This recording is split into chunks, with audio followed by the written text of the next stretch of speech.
Have you ever wondered what really separates a good idea from a truly game-changing one? Or, what it actually takes to join the ranks of the world's most successful innovators? Well, today, we're going to break down a powerful mental model that connects the way people like Elon Musk think to the rise of a whole new class of the super rich. And it all starts with this number, 25,490. As of June 2022, that's how many of a very, very specific type of person exists on the entire planet. So who are they? They're called centimillionaires, and that's just a fancy way of saying someone with over $100 million in assets they can invest. We're not just talking about being rich here. We are talking about a super elite club. I mean, this kind of wealth supports a lifestyle that's almost hard to wrap your head around. Private jets, super yachts, you get the picture. But what's really important here is that many of these people aren't just from old money. They represent a brand new, dynamic class of wealth. Okay, but that gets us to the real question, right? It's not just about the money, it's about the mindset. How do you actually break through conventional thinking to create the kind of value that gets you to this level? Well, the answer is all about how you tackle problems. And that brings us to something called first principles thinking. It's a mental model that some of the world's greatest minds have used, from the philosopher Aristotle all the way to today's top innovators. It's really about learning to think for yourself. And probably no one talks about this more than Elon Musk. He famously said his whole approach comes from physics, reasoning from first principles, not by analogy. Now, reasoning by analogy basically just means copying what other people have already done, maybe with a small tweak. First principles thinking is the opposite of that. Let's look at how he used it to build SpaceX. Okay, so check this out. The goal, get a rocket to Mars. The conventional way to do that was to just buy one for something like $65 million. But Musk, he hit pause. He deconstructed the problem and asked, what is a rocket actually made of? When he analyzed the cost of the raw materials, the aluminum, titanium, copper, he found they were only about 2% of the total price. So that led to a totally new solution. Forget buying a rocket, let's just build our own from scratch. And the result of that thinking? It was absolutely mind-blowing. Within just a few years, SpaceX cut the price of launching a rocket by nearly 10 times. They completely upended an entire industry. It wasn't just a small improvement, it was a total game changer. So, the first big key to this whole mindset is learning how to deconstruct problems into their most basic parts, to see the fundamental building blocks that pretty much everyone else just overlooks. Here's a great thought experiment to help picture this. Take 3 totally unrelated things.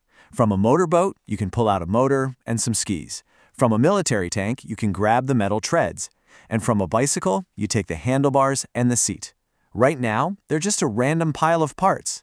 But what happens when you reconstruct those basic parts in a totally new way? You get a snowmobile. That right there is innovation in a nutshell. You break things down, and then you reassemble the pieces to create something completely new and way more effective. Deconstruct, then reconstruct. Now, the second key is just as important. You have to focus on the function you're trying to solve, not just on improving the existing form. The suitcase is the perfect example.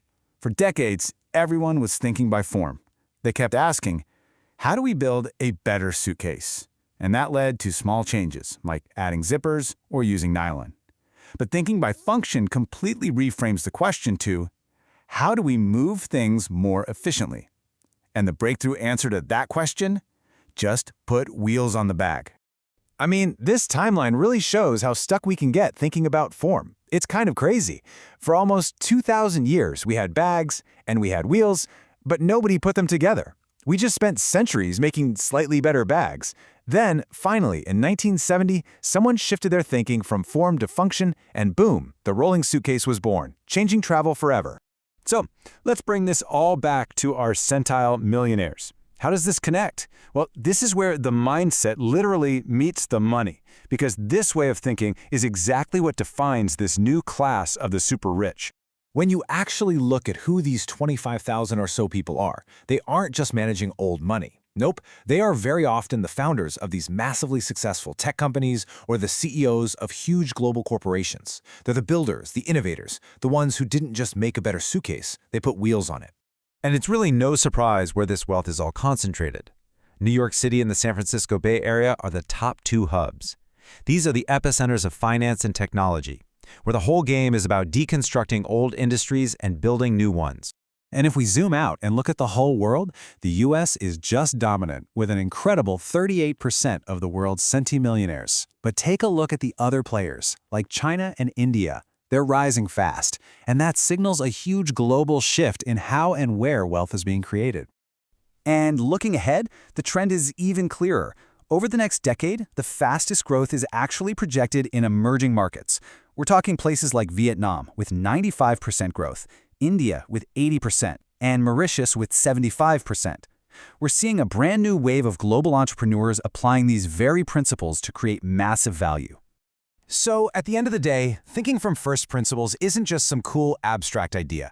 It is a powerful, practical tool for creating something new.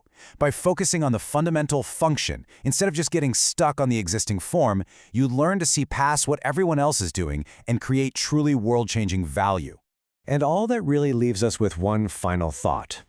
So often we live our lives by analogy, right? We just follow the paths that are already laid out for us.